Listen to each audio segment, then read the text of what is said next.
Do you think they hear me in New York? I have no idea. I don't get the response. I have no idea. I am in Turkey right You're in Turkey, and I'm in Latvia, and we hear each other. Isn't that wonderful? So we can talk to each other. We can talk to each other. Does anybody hear me? Okay. The line is cut in the United States anyway. Must be that. It must be that.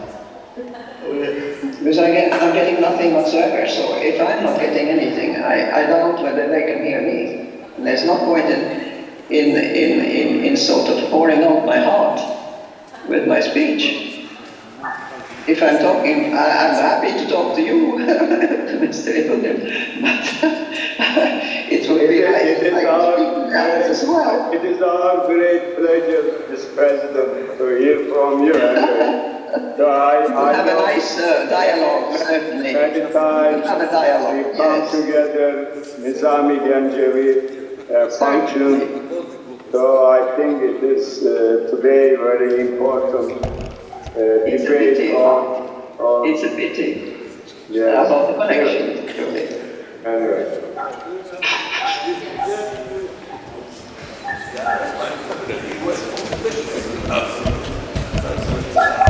But we can do, I think we just terminate. I am ready to, just about ready to go. Ismail just announced that I will be speaking and then he disappeared. Yes. We have the same situation where, but I can hear what they are talking.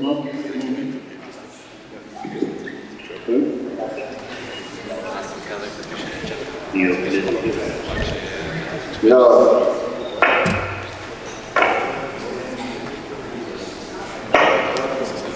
Really?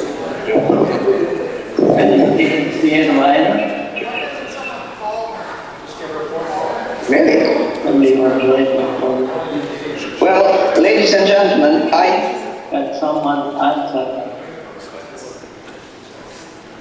I've been waiting for a signal from New York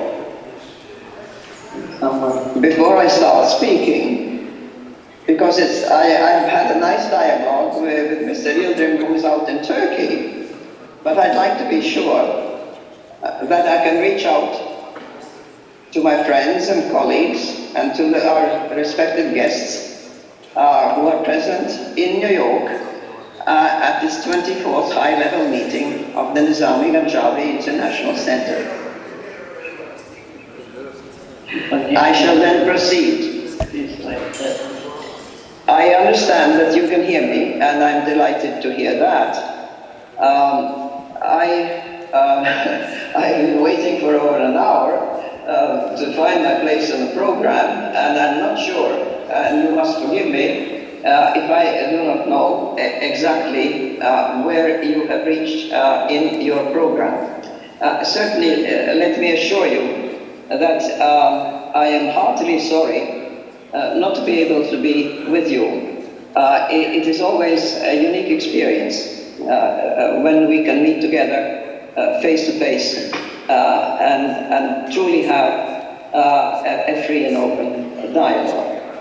I think I'll try and be brief because of the technical difficulties, and just say a few words about the fact that you are in New York, and you are there because the United Nations is having a General Assembly, and many bodies, such as the NGIC, are having so-called side events, and in many cases these are very high-level meetings, such as ours, where the same problems that the United Nations and the world are facing are being put on the debating table.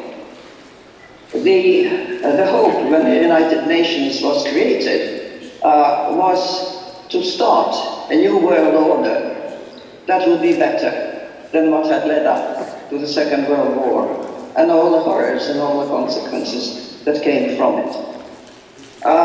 The then existing nations joined up and signed the United Nations Charter.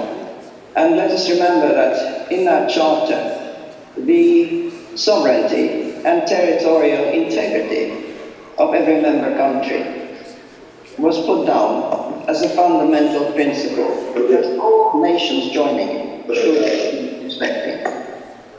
Now, the Assembly has an ability to take resolutions, to pronounce itself on a variety of issues, but the ability of the United Nations to intervene and to carry out such functions as, for instance, have been given to it by the General Assembly, such as the responsibility to protect nations when they're being attacked by others or when their rights are being trampled, that responsibility to protect is non-existent and has been ever since the creation of the United Nations Charter because of an inbuilt flaw, a fatal flaw into the structure of the United Nations, whereby a Security Council was created with the then 5 most powerful nations in the world having a right of veto over everything that happens. And these nations were the winners of the war against Nazi Germany, as well as newly created Republic of China. At that time, Great Britain was a great colonial power. Countries like Canada were not independent countries, they were dominions of the crown, and they're still the monarch of the United Kingdom as the head of state. So does Australia, so does New Zealand. France was a great power. It had colonies in Africa. It had protectorates in Africa. It owned Indochina, as it was called at the time, and so on and so forth. And yes, the Soviet Union was part of it also because it had fought against Nazi Germany from the east, while the Western Allies fought it from the west. As the decades went on, a decolonization of the world took place in the second half of the 20th century.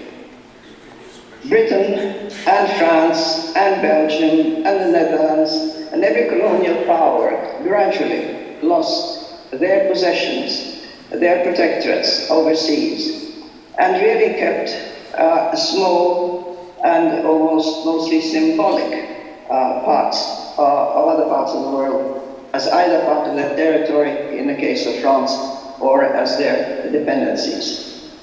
It took until 1991 till the decolonization of Moscow and of Russia as its center over the nations surrounding it, which had been colonized under Stalin's rule and under communism, and had been, as in the case of the Baltic countries, of which Latvia is part, together with Estonia and Lithuania, had been occupied militarily in 1940, then reoccupied in 1945, and with referenda, to which I remember as a small child of 3 years, having a militiaman with a revolver in his hand, telling my mother that she was going to go to the referendum asking for Latvia to join the Soviet Union. And when she said that she was not active in politics and did not wish to participate in the referendum, he pulled out his gun and said, "Yes, citizen, you are going to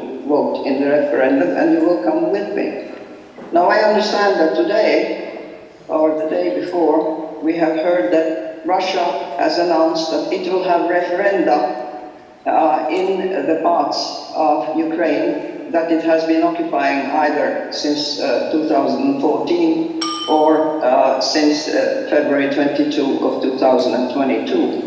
And we have an interesting situation now in terms of the Charter of the United Nations, which of course is thereby severely broken, not just by the invasion that has been going on for the last 7 months. Russia is going to have referenda in countries that it has in a foreign country and parts of it that have been invaded militarily. And this is of course not going to be a free and open referendum. We know the results in advance.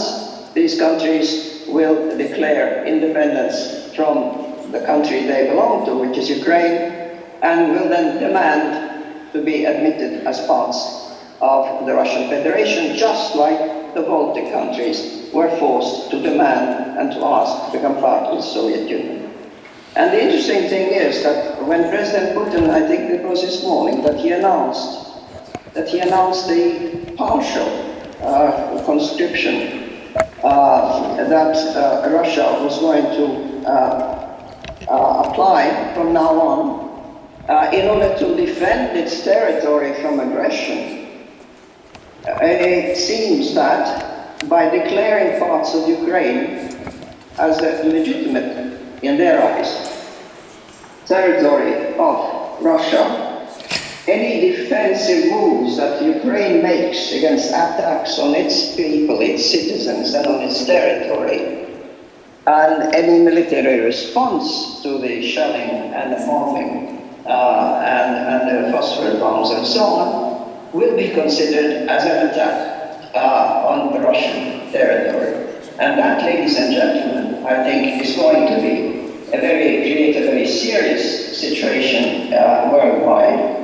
And with Russia sitting as a permanent member on the Security Council of the United Nations, there's not the slightest hope that in any way whatsoever the United Nations will be able to resolve the absurdity of this situation. And talking about the absurdity, as a young student and a young graduate psychologist when I was living in Canada, because my parents were political exiles from communism and from the communist occupation of Latvia, I had a period of work in a psychiatric hospital during which I had started a project to study the thought processes and the stream of speech of schizophrenic patients, because I was fascinated by the difference. I was looking for what makes a difference between sanity and insanity in human beings. And without going into the question of the case of schizophrenia, I can tell you that listening to the pronouncements issuing out of President Vladimir Putin of the Russian Federation, out of his spokesman, Mr.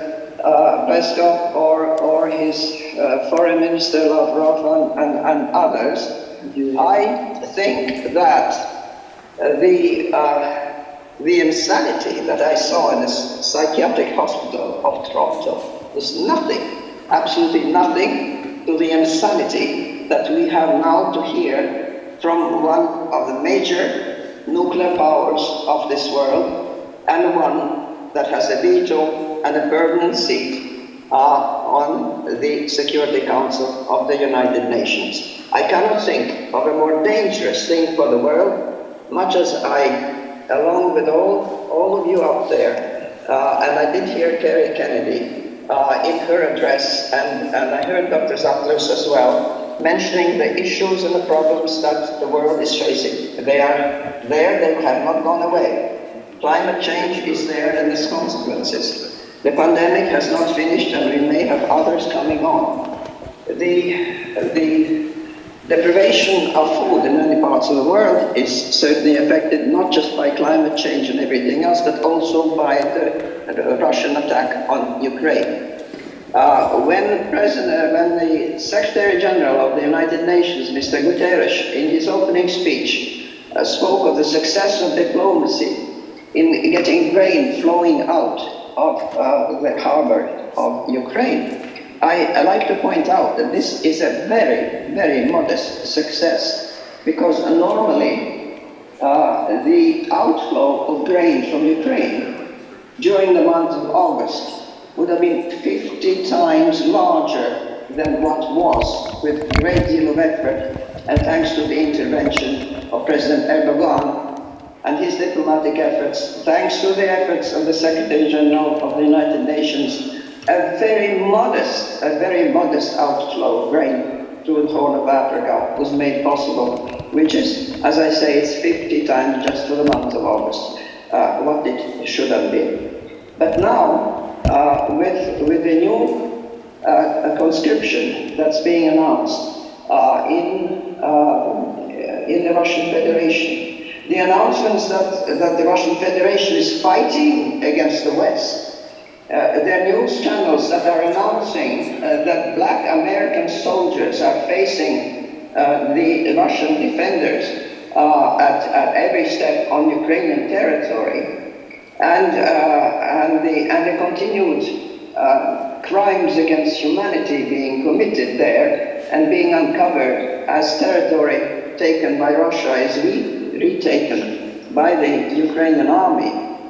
I look with horror, really, and fear upon what lies ahead of us during this coming winter, and I can only entreat all the nations of the world and all those with any kind of power in their station in life, in their network of friends and supporters, to remember that the nation, that the Ukrainian people are being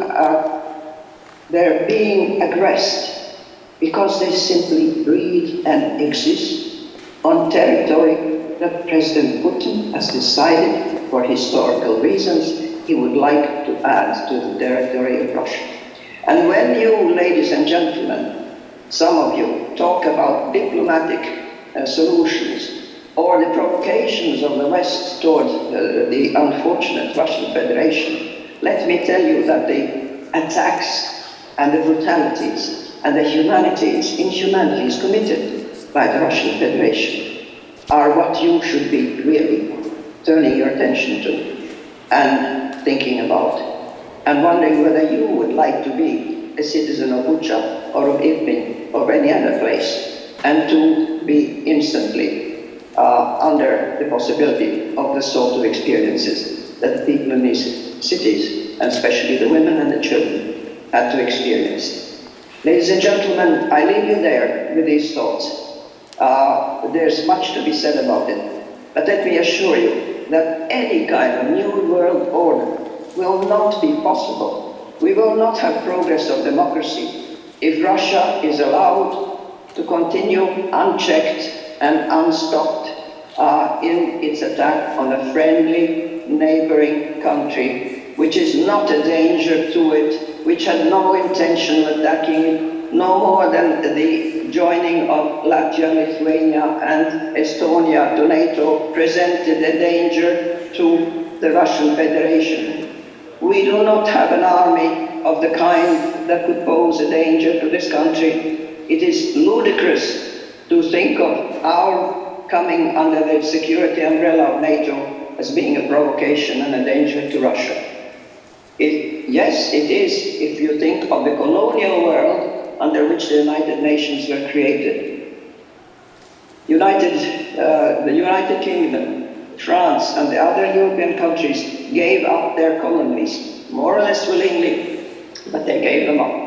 I think it is not acceptable to impose on the countries that are in misfortune living on the periphery around the Russian Federation, to insist that in order to please the ruler of this country and his delusional ideas and rewriting of history, that their rights are completely erased, that contrary to everybody else on the planet, they have no rights, they simply have to please their neighbor. Sorry, we do not apologize for being alive. Sorry, we do not apologize for living where we live. And yes, we do not apologize for having created our countries and wanting to keep their independence. And God be willing, we will continue to do so. Thank you.